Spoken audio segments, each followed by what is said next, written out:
즐거운 성탄입니다. 이맘때가 되면 거리마다 캐롤이 들리고 성탄의 느낌이 물씬 났었는데 요즘은 그런 분위기를 좀처럼 찾아보기가 어렵습니다. 그래서 이제 여러분의 표정도 성탄 주일에 그리 어울리지 않는 것 같습니다. 웃으시라는 이야기입니다. 여러분, 최소한 우리들의 마음에서만큼은 우리들의 얼굴에서만큼은 이 성탄의 기쁨과 감사가 넘쳤으면 좋겠습니다.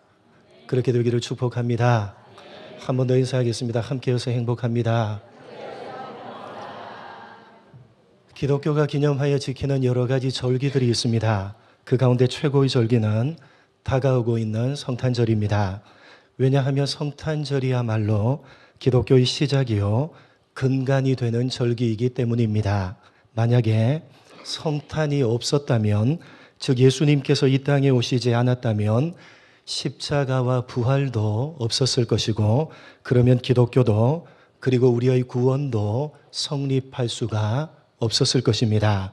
그러기에 이 성탄절이야말로 기독교 신앙을 가진 사람이라면 가장 중요하게 생각해야 하는 절기이며 또한 가장 의미 있게 보내야만 하는 절기입니다. 여러분, 성탄절이 불과 이틀 앞으로 다가왔습니다.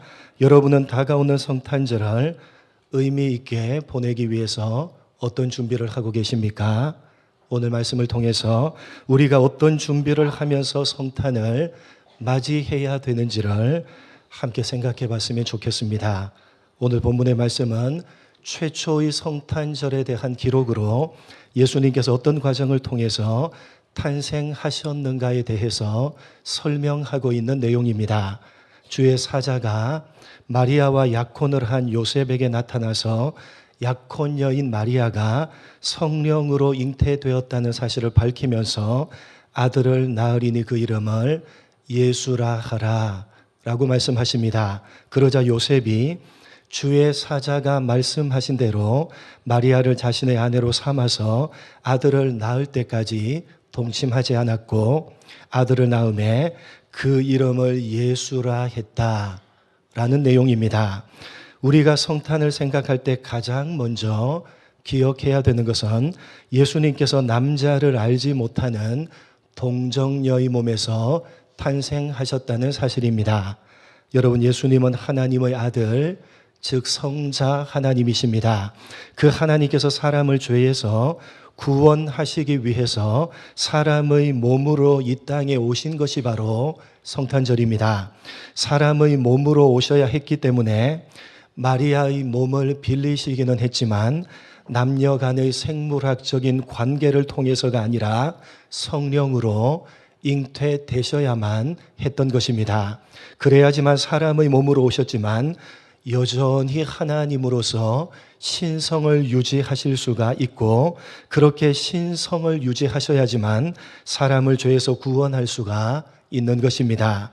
그러니까 성탄에 있어서 가장 중요한 사실 가운데 하나는 예수님께서 동정녀의 몸에서 탄생하셨다는 사실입니다. 만약에 예수님께서 동정녀의 몸에서 탄생하시지 않았다면 예수님은 성자 하나님으로서 신성을 유지할 수가 없었을 것입니다. 그렇게 되면 예수님은 사람을 죄에서 구원하지 못했을 것이고 그의 탄생하심이 별 의미가 없었을 것입니다. 다시 말해서 예수님께서 동정녀의 몸에서 탄생하셨다는 것이야말로 성탄에 있어서 가장 중요한 내용입니다. 여러분, 사실 기독교 신앙을 가진 불신자들이 예수님에 대해서 믿지 못하는 사실 여러 가지가 있겠지만 가장 믿지 못하는 것이 무엇입니까? 예수님께서 동정녀의 몸에서 탄생하셨다는 사실입니다. 저들은 받아들이지를 못합니다. 그들은 어떻게 그런 일이 일어날 수가 있느냐라고 말합니다. 사실 인간적으로 또 상식적으로 보자면 도저히 받아들일 수가 없는 일입니다. 이런 유명한 일화가 있습니다. 요즘은 개그맨이라고 하지만 예전에는 무엇이라 불렀습니까? 코미디언이라고 불렀습니다. 제가 초등학교 시절에 제일 유명했던 코미디언이 배삼룡 씨였습니다. 비실비실 배삼룡, 바보 연기의 1인자였습니다. 고개를 끄덕이시는 분은 연식이 최소한 50년쯤 되신 분들입니다. 그런데 그 배삼룡 씨와 콤비를 이루었던 분이 있는데 누구십니까? 바로 구봉서 씨입니다. 2016년도에 89세의 나이로 하나님의 부름을 받으셨는데 독실한 기독교인으로 한 교회의 장로님이셨습니다. 이 구봉서 장로님은 믿지 않는 동료 코미디언들을 모아서 목사님을 초청해서 성경 공부를 했는데 하루는 후배 코미디언이 예수님의 동정녀 탄생에 대해서 비판하는 질문을 계속해서 하더랍니다. 목사님이 열심히 설명을 하시는데도 이 후배 코미디언은 그런 일이 어떻게 일어날 수가 있습니까? 말이 되지 않습니다. 절대로 나는 믿지 못하겠습니다. 라고 하면서 계속해서 질문을 하자 옆에서 그 모든 것을 지켜보던 구봉서 장로님이 이렇게 한마디를 했다고 합니다. 아니, 마리아의 남편도 믿는다는데 네가 뭔데 도대체 믿지 못하느냐. 여러분, 이 한마디에 함께 공부하던 사람들이 한바탕 웃으면서 질문을 멈췄다고 합니다. 여러분, 예수님이 동정녀의 몸에서 탄생하셨다는 사실은 성탄에 있어서 가장 중요한 내용입니다. 동정녀 탄생이 있어야지만 비로소 성탄이 의미가 있어지는 것입니다. 그런데 우리가 오늘 주목해야 되는 것은 예수님께서 동정녀의 몸에서 탄생하는 데 있어서 결정적인 역할을 한 사람이 누굽니까? 바로 요셉이었습니다. 그래서 이 마태복음에 기록된 예수님의 탄생 기록을 보시면 누가 가장 중심인물로 등장하고 있습니까? 요셉이 가장 중심인물로 기록되어져 있는 것입니다. 여러분, 주의 사자가 예수님의 잉태 소식을 가장 먼저 누구에게 말씀했습니까? 요셉에게 말씀합니다.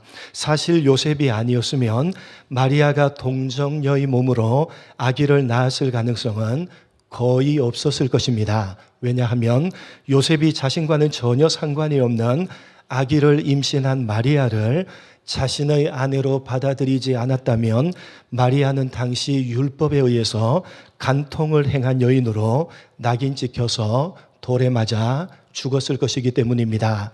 우리가 살피고자 하는 것은 요셉이 도대체 어떤 태도를 가지고 있었기에 성탄을 맞이할 수가 있었느냐 하는 것입니다. 자신과 약혼을 한 마리아가 임신을 했다는 소식은 요셉의 입장에서는 너무나도 충격적인 일이었습니다. 당시 이스라엘의 남자들은 주로 20살 정도에 결혼을 했고 여자들은 10서너 살에 결혼을 했습니다. 당시 이스라엘의 결혼 풍속은 이러했습니다. 먼저 결혼을 하기 전에 반드시 약혼을 했습니다.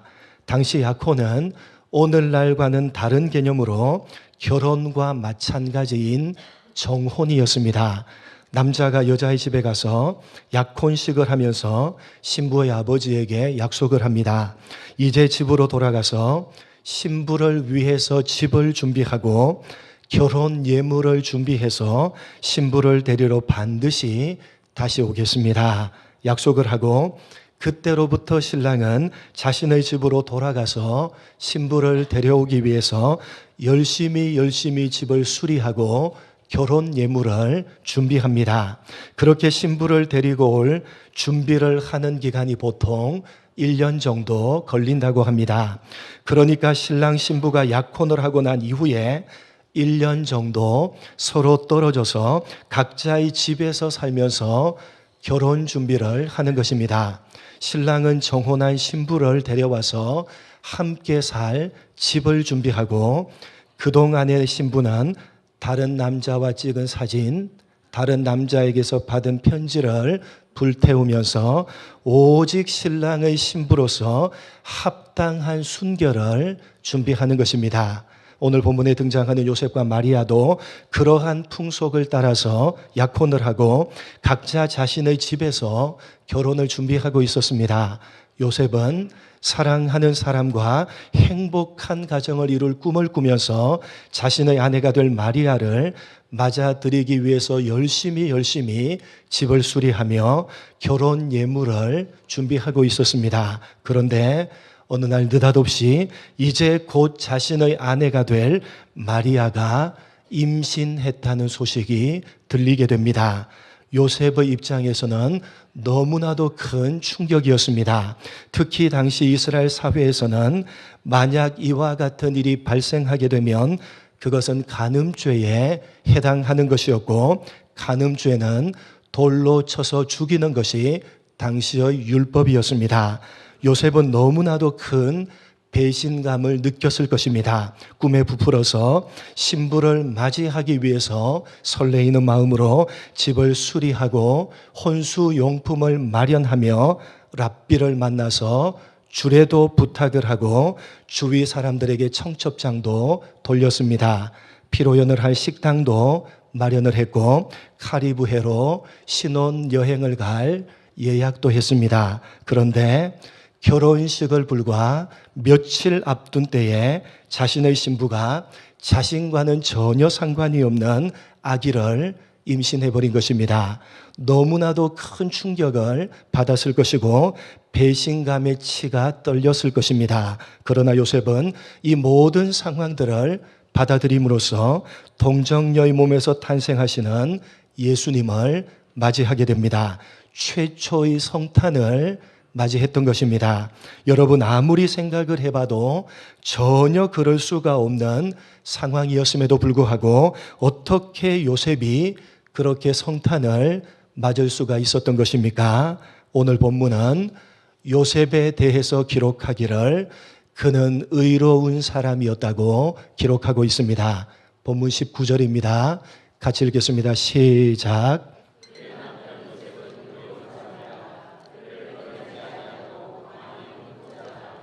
여러분, 의롭다라는 뜻이 뭡니까? 의롭다는 것은 일반적으로 도덕적 윤리적으로 옳다, 바르다라는 뜻입니다. 그러나 성경이 말하는 의롭다는 것은 하나님과의 관계를 의미하는 것입니다. 하나님과의 관계가 바르게 되어져 있다는 것입니다. 여러분, 이 세상에 의로운 사람, 의인은 있습니까? 없습니까? 없습니다. 로마서에 보시면 의인은 없나니 하나도 없다고 기록하고 있습니다. 모든 사람은 한 사람도 예외가 없이 모두 다 죄인입니다. 의로운 사람은 단 한 사람도 없습니다. 그런데 의롭게 될 수 있는 방법 한 가지가 있습니다. 그것은 바로 하나님과 바른 관계를 맺는 것입니다. 하나님과 바른 관계를 맺는 사람만이 의롭게 되는 것입니다. 그러니까 요셉이 의로운 사람이었다는 것은 하나님과 바른 관계를 맺고 있는 사람이었다는 뜻입니다. 그랬기 때문에 요셉은 그 모든 것들을 감수하고 성탄을 맞이할 수가 있었던 것입니다. 여러분, 우리는 성탄절을 기다리고 있습니다. 누가 성탄절을 제대로 맞이할 수가 있느냐? 오늘 본문에 나오는 요셉처럼 하나님과 바른 관계를 맺고 있는 사람만이 성탄을 제대로 맞이할 수가 있는 것입니다. 여러분, 성탄절이 이틀 앞으로 다가왔습니다. 다가오는 성탄절을 제대로 맞이하기 위해서 우리가 무엇을 해야 되느냐? 하나님과의 관계를 점검해야 되는 것입니다. 그러면 나와 하나님과의 관계는 어떻게 점검을 할 수가 있느냐? 두 가지로 점검할 수가 있습니다. 첫째는 나와 하나님과의 관계는 나와 다른 사람과의 관계로 점검할 수가 있습니다. 여러분, 오늘 요셉을 보십시오. 그는 하나님과 바른 관계를 맺고 있는 의로운 사람이었습니다. 그랬기 때문에 자신을 배신한 마리아마저도 용납할 수가 있었던 것입니다. 오늘 본문 19절을 보시면 마리아가 임신했다는 사실을 알게 되었을 때에 요셉은 드러내지 않고 가만히 끊고자 했습니다. 무슨 말입니까? 그 모든 것들을 조용히 덮고자 했다는 것입니다. 요셉은 자신을 배신한 마리아를 고소할 수도 있었습니다. 동네방네 소문을 내서 자신을 배신한 대가를 치르게 할 수도 있었습니다. 그러나 요셉은 그렇게 하지 않았습니다. 그 모든 일을 조용히 덮고자 했던 것입니다. 하나님과의 관계가 바르게 되어져 있었기 때문에 자신에게 잘못한 다른 사람을 용서하고 그 모든 잘못을 덮을 수가 있었던 것입니다. 여러분, 기독교의 상징이 무엇입니까? 기독교의 상징은 십자가입니다. 하나님과의 수직적인 관계와 사람 사이의 수평적인 관계가 서로 만나는 것이 바로 기독교의 상징인 십자가입니다. 하나님과의 수직적인 관계가 바른 사람은 반드시 사람과의 수평적인 관계도 바른 것입니다. 여러분, 예수님께서 어떻게 가르치셨습니까? 하나님을 사랑하고 그와 같이 이웃을, 다른 사람을 사랑하라. 사도 요한은 여러분 어떻게 가르치셨습니까? 눈에 보이는 바, 눈에 보이지 않는 바 하나님을 사랑하노라 하면서 눈에 보이는 바 형제를 사랑하지 않는 자는 거짓말이다. 여러분, 다른 사람과의 관계를 돌아보시기 바랍니다. 혹시 관계가 껄끄러운 사람은 없으십니까? 혹시 여러분 용납하지 못하고 용서하지 못하고 있는 사람은 없으십니까? 그 사람을 용서하시고 용납하시기 바랍니다. 그 사람과의 관계를 속히 회복하시기 바랍니다. 그것이 바로 성탄절을 제대로 맞이하기 위해서 우리가 준비해야만 하는 첫 번째 것입니다. 두 번째로, 나와 하나님과의 관계는 무엇으로 점검을 할 수가 있느냐? 내가 하나님의 말씀에 어떤 반응을 보이고 있느냐로 점검할 수가 있습니다. 여러분, 요셉을 보십시오. 주의 사자가 나타나서 도저히 받아들이기가 어려운 말씀을 합니다. 마리아가 성령으로 잉태되었다는 것입니다. 성령으로 잉태되었다는 것은 역사상 단 한 번도 없었던 일입니다. 심지어는 하나님의 역사를 기록하고 있는 구약 성경 어디에도 없는 말입니다. 여러분, 이 말씀이 얼마나 받아들이기가 어려운 말씀이었는가 하면 누가복음 1장에 기록되어져 있는 세례 요한의 탄생과 비교해 보면 잘 알 수가 있습니다. 여러분, 한번 비교해 보겠습니다. 누가복음 1장 12절 13절 두 절만 함께 읽도록 하겠습니다. 같이 읽겠습니다. 시작.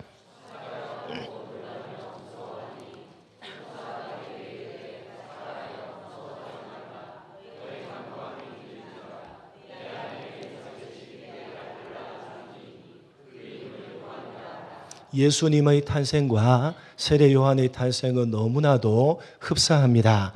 세례 요한의 아버지인 사가랴는 제사장이었습니다. 그런데 요셉과 똑같이 그에게 주의 사자가 나타났는데 요셉과는 비교도 되지 않는 제사장만 들어갈 수 있는 특별한 장소인 성소에서 나타납니다. 그리고 요셉과 똑같이 사가랴의 아내가 아기를 가질 것이라고 말씀하는데 성령으로 잉태되는 것이 아니라 그냥 아기를 가질 것이라고 말씀합니다. 요셉과 비교하면 어떻습니까? 받아들이기가 너무나 쉬운 말씀입니다.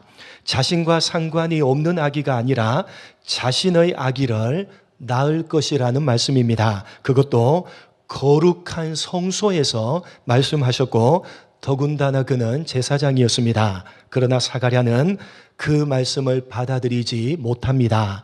뒤에 읽어보시면 그래서 하나님의 징계를 받아서 잠시 동안 사가랴는 말을 하지 못하게 됩니다. 그런데 요셉은 어떻습니까? 사가랴에게 주신 말씀과는 비교도 할 수가 없을 만큼 어려운 말씀을 받습니다. 그럼에도 불구하고 요셉은 그 말씀을 받아들이고 주신 말씀에 믿음으로 반응을 해서 마리아를 자신의 아내로 삼아서 집으로 데리고 옵니다. 그리고 말씀을 따라서 아기를 낳을 때까지 동침하지 않습니다. 종교 개혁자였던 루터는 이렇게 말했습니다. 성탄에 있어서 가장 큰 기적은 동정녀였던 마리아가 잉태한 그것보다 요셉이 그것을 믿은 것이다. 종교개혁자 루터가 말한 것입니다. 요셉은 하나님과 바른 관계를 맺고 있었기 때문에 받아들이기가 너무나도 어려운 하나님의 말씀을 받아들일 수가 있었고 그 말씀의 믿음으로 반응을 할 수가 있었던 것입니다. 그래서 결국 그는 최초의 성탄을 맞이하게 되었던 것입니다. 사랑하는 성도 여러분, 성탄절이 불과 이틀 앞으로 다가왔습니다. 여러분은 도대체 무엇을 준비하고 계십니까? 두 가지를 준비하심으로 다가오는 성탄을 의미 있게 맞으시기 바랍니다. 여러분, 아직까지 불편한 관계에 있는 사람, 용납하지 못하고 있고 용서하지 못하고 있는 사람, 미워하고 있는 사람은 없는지 스스로를 점검하시고 그 사람과의 관계를 속히 회복하시기 바랍니다. 그리고 또 하나, 주시는 하나님의 말씀에 여러분이 어떻게 반응을 하고 있는지 스스로를 점검하시기 바랍니다. 마음을 여시고 진심을 다해서 주시는 말씀을 받아들이고 그 말씀의 믿음으로 반응하리라 다짐하시고 결단하시기 바랍니다. 그 두 가지를 하지 않는다면 우리는 다가오는 성탄절을 제대로 맞이할 수가 없을 것이고 그러면 우리는 성탄을 기뻐하고 즐거워할 자격이 없을 것입니다. 성탄절을 앞두고 여러분 껄끄러운 관계를 회복하시고 주시는 말씀의 믿음으로 반응하기를 다짐하심으로 요셉이 그랬던 것처럼 다가오는 성탄을 큰 기쁨의 좋은 소식으로 의미 있게 맞이하시는 여러분 모두가 되시기를 주님의 이름으로 간절히 축복합니다. 축복합니다. 하나님 아버지 감사합니다. 요셉이 어떻게 성탄을 제대로 의미 있게 맞이할 수가 있었던 것입니까? 두 가지. 하나님과의 관계를 점검하기 위해서 하나님 두 가지를 명심해야 한다는 사실을 가슴에 새기게 하여 주옵소서. 하나님 아버지, 혹시 껄끄러운 관계에 있는 사람은 없는지요? 혹시 불편한 관계에 있는 사람은 없는지요? 혹시 미워하고 있고 아직도 용서하지 못하고 있는 사람은 없는지요? 성탄절이 되기 전에 그 관계를 점검하며 회복할 수 있도록 은혜를 베풀어 주옵소서. 하나님 아버지 또한 주시는 하나님의 말씀에 어떻게 반응을 하고 있는지요? 진심으로 마음을 다해서 하나님의 말씀을 받으며 주시는 말씀에 믿음으로 반응하겠습니다. 다짐하고 결단하는 우리가 될 수 있도록 은혜 베풀어 주옵소서. 하나님 불과 이틀 남은 성탄절을 앞두고 이 두 가지를 준비함으로 요셉이 그러했던 것처럼 다가오는 성탄절이 그냥 지나가는 연중 행사가 아니라 의미 있는 큰 기쁨의 좋은 소식으로 맞이하게 되어지는 우리 모두가 될 수 있도록 복에 복을 더하여 주옵소서. 감사하오며 예수님의 이름으로 기도드립니다. 아멘.